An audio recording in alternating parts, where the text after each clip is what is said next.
नमस्कार दोस्तों, MB study point में आपका फिर से स्वागत है। दोस्तों आज की इस वीडियो हम बात करेंगे पासपोर्ट और वीज़ा के बारे में। बेसिकली इन दोनों के बीच में हम डिफरेंस देखेंगे कि क्या डिफरेंस है।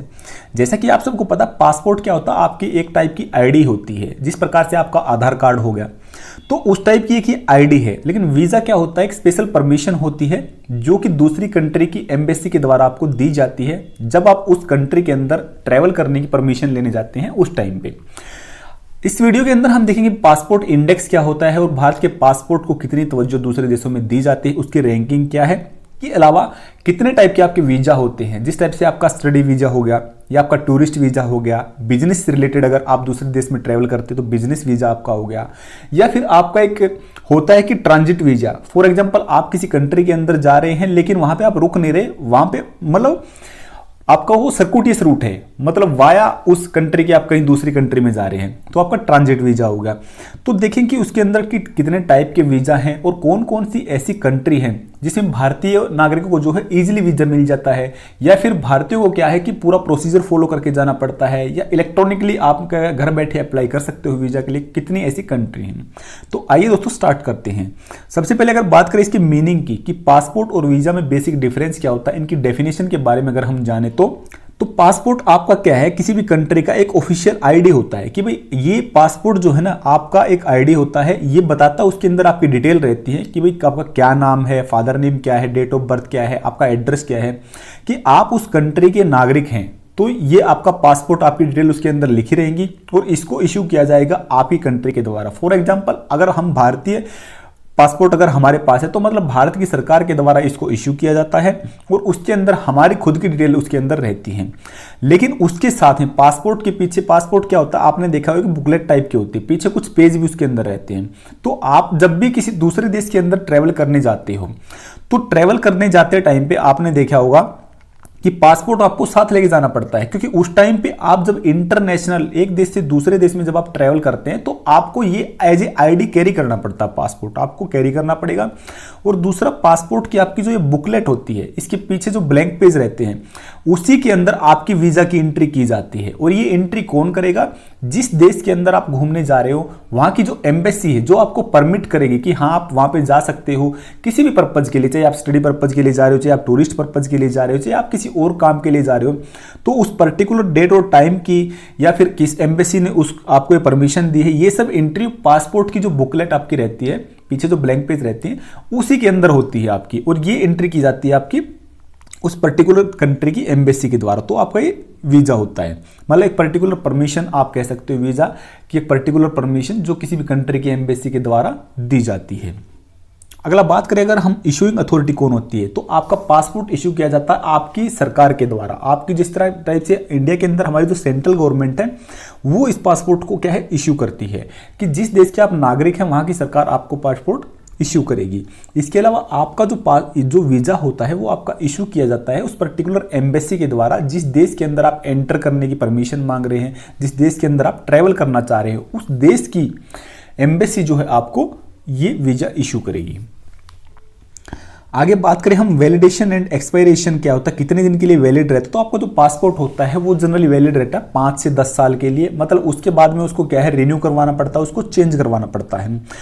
और दूसरा, आपका ये जो रहता है आपका वीजा ये वैलिड रहता है आपका उस शॉर्ट ड्यूरेशन के लिए, मतलब जिस भी कंट्री के अंदर आप परमिशन मांग रहे हैं तो ये वन टाइम ही आपका वैलिड रहेगा उस पर्टिकुलर कंट्री के लिए, क्योंकि उसके बाद जब आप वहां से रिटर्न करेंगे तो उसकी एंट्री भी वो क्या है कि एम्बेसी के लोग वहां पे जो है उसकी एंट्री भी करते हैं, और उस टाइम पे आपकी वो जो है जो आपने पहले परमिशन लेके वहां ट्रेवल करने गए थे वो एक्सपायर हो जाती है, मतलब वो परमिशन आपकी एक्सपायर हो जाएगी। और जब दोबारा कभी आप जाएंगे तो आपको दोबारा से परमिशन लेनी पड़ेगी।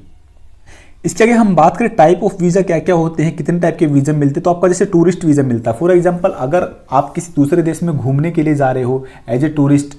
तो उस टाइम पे आपको टूरिस्ट वीजा मिलेगा, या ट्रांजिट वीजा आपको मिल सकता है। फॉर एग्जांपल आप किसी देश में जा रहे हो, उस देश के वाया होते हुए जा रहे हो, मतलब कि आप यहाँ से जा रहे हो, जिस टाइप से अमेरिका में, और आप जा रहे हो इंग्लैंड होते, तो यहाँ से आप इंग्लैंड गए, इंग्लैंड से अमेरिका गए फॉर एग्जांपल, तो आपको क्या है कि ट्रांजिट वीजा इंग्लैंड का चाहिए वहाँ पे, क्योंकि आप वहाँ पे लैंड कर रहे हो और वहाँ पे आप भले ही स्टे नहीं कर रहे हो, लेकिन आप क्या है कि उस टेरिटरी के अंदर एंटर कर रहे हो और वहाँ पे लैंड कर रहे हो, अपने फ्लाइट वगैरह जो चेंज कर रहे हो, तो उस टाइम पे आपको ट्रांजिट वीजा वहाँ पे चाहिए। स्टडी वीजा फॉर एग्जाम्पल, अगर कोई आप किसी दूसरे देश की यूनिवर्सिटी में आप एडमिशन ले रहे हैं, वहाँ पे आप पढ़ाई करने के लिए जा रहे हैं, तो उस टाइम पे आपको स्टडी वीजा मिलता है। मेडिकल वीजा अगर आप किसी ट्रीटमेंट वगैरह के लिए जा रहे हैं, तो इसी टाइप से बिजनेस वीजा आपका होगा। तो ये टाइप है वीजा के कि अलग अलग टाइप है और इनकी सबकी ड्यूरेशन भी अलग अलग है। और जैसे आपका टूरिस्ट वीजा है वो क्या है इजीली भी मिल जाता है, इसी टाइप से आपका ट्रांजिट वीजा है या स्टडी वीजा है वो उसके बाद थोड़ा इजीली मिल जाती है और सबकी ड्यूरेशन अलग अलग है। जैसे आपका टूरिस्ट वीजा जनरली कई देशों में रहता है, आपका 30 डेज तक वैलिड रहता है। इसी टाइप से आपका ट्रांजिट वीजा क्या है कि और कम दिन के लिए वैलिड रहेगा। स्टडी वीजा आपका मैक्सिमम क्या है 6 महीने, साल, 2 साल, 4 साल के लिए वैलिड रहता है। तो मेडिकल वीजा है आपका वो भी जैसे 90 दिन के लिए वैलिड रहता है। तो इस टाइप से इनकी क्या है अलग अलग की वैलिडिटी होती है अपनी अपनी। तो सबसे पहले अगर हम पासपोर्ट की बात करें तो पासपोर्ट रैंकिंग के अंदर भारत का स्थान है 132। टोटल हमारी जैसे 195 कंट्री हैं, उसके अंदर भारत के पासपोर्ट की अगर हम इंपॉर्टेंस जाने तो 132वें नंबर पे 132वीं रैंकिंग भारत के पासपोर्ट को दी गई है। अभी अगर हम बात करें कि वीजा के बारे में कि भारतीय अगर किसी दूसरे देश में ट्रैवल करना चाह रहे हैं तो उनको वीजा के लिए कैसे अप्लाई करना पड़ेगा और क्या कुछ प्रोसेस रहेगा। तो 2 कंट्री आपकी ऐसी हैं, एक तो आपकी जैसे नेपाल है और भूटान है। इसके अंदर भारतीयों क्या है कि वहाँ के ना तो कोई वीज़ा चाहिए ना पासपोर्ट लेके जाने की जरूरत। अगर आपके पास भारत की कोई भी आईडी है, जैसे आधार कार्ड है आपके पास, उसके बेस पे आप इन 2 कंट्री के अंदर ट्रैवल कर सकते हैं। उसके लिए आपको क्या है कि वहाँ पे जब बॉर्डर में एंटर करेंगे तो आपको हालांकि वहाँ पे अपना रजिस्टर कराना पड़ेगा कि आप किस पर्पज़ के लिए वहाँ पे जा रहे हैं, और एक मतलब लोकल आपको एक परमिशन टाइप लेनी पड़ेगी। उसके अलावा आपका वीज़ा फ्री ट्रैवल है जिसके अंदर आप भारतीयों का पासपोर्ट अगर उनके पास है, भारत की सरकार के द्वारा जो इशू किया गया है,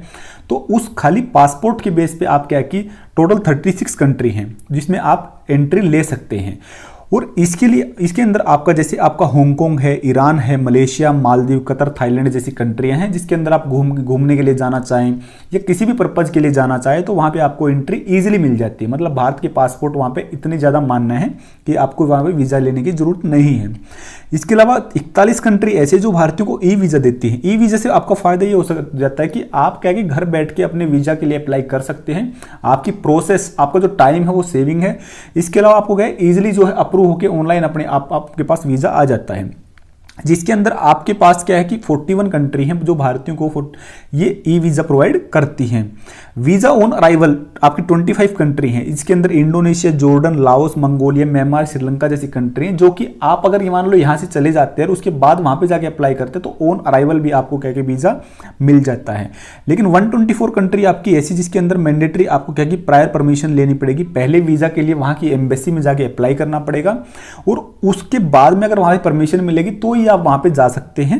जैसे Ireland, Italy, Pakistan, Spain, Sweden जैसी जो कंट्री हैं, तो ये 124 कंट्री टोटल हैं जिसके अंदर आपको कि मैंडेटरी है प्रायर परमिशन लेना, आपको किसी भी बेस पे वहाँ पे इसके अलावा एंट्री नहीं मिल सकती।